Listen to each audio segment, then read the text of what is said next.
हा भाऊ मी आलो कुटुंबाच्या घरी. आत्महत्या झालेलं जे आपलं ह्याचं आहे ना एससीचं भोलेनाथ झाडे म्हणून त्यांच्या घरी आलोय मी. तर त्यांचे वडील आहेत मुलाचे, त्यांच्याशी बोला. हा हॅलो सर. नमस्कार नमस्कार. नमस्कार. त्याला ते आरक्षणचं चेअर होतं बघा. त्याची चिठ्ठी लिहून ठेवली आहे हा का? हा ठेवली. काय लिहिलंय तर?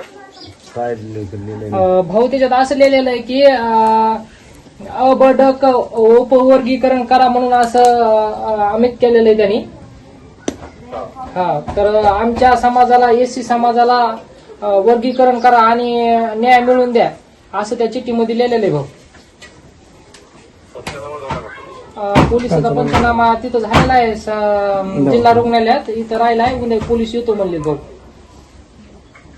हा हा त्या नंबर पण पाठव. बरं हा भाऊ त्याला 2 छोटाले मुलं आहेत भाऊ. एक 3 वर्षाचा आहे आणि एक 2 वर्षाचा आहे. एक मुलगा मुलगी आहे. त्यांची आई बोलते भाऊ. हा त्यांची आई बोलते. आई सोबत बोला भाऊ. बोला. हॅलो.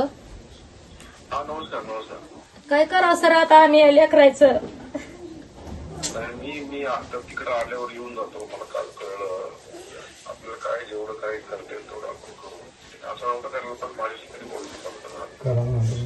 बघा ना आता कसं करावं आम्ही लेकरायने. त्यांनी बघा ना कसं केलंय. घरात काही वाद काहीच नाही बघा सर, काहीच नाही. वाद नाही, काही नाही.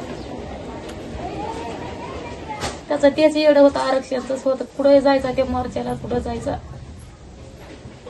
हा मी तुमची भेट पण घेतो आणि काय काळजी घ्या.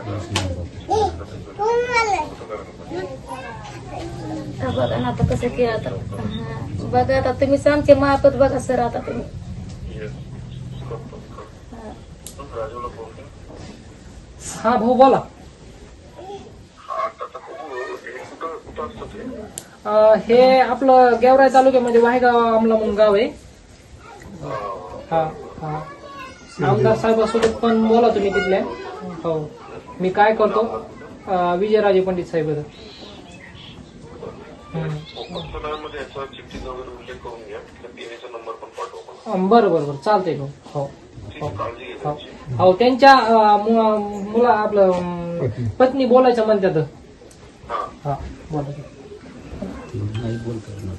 बोल ना पुढे. बोला बोल बोल. बरोबर लोक म्हणतात त्या. प्रत्यक्ष मी हो, ठीक आहे भाऊ चालते. हो भेट द्यायची असल्या कळवा भाऊ माझ्यासोबत. हो.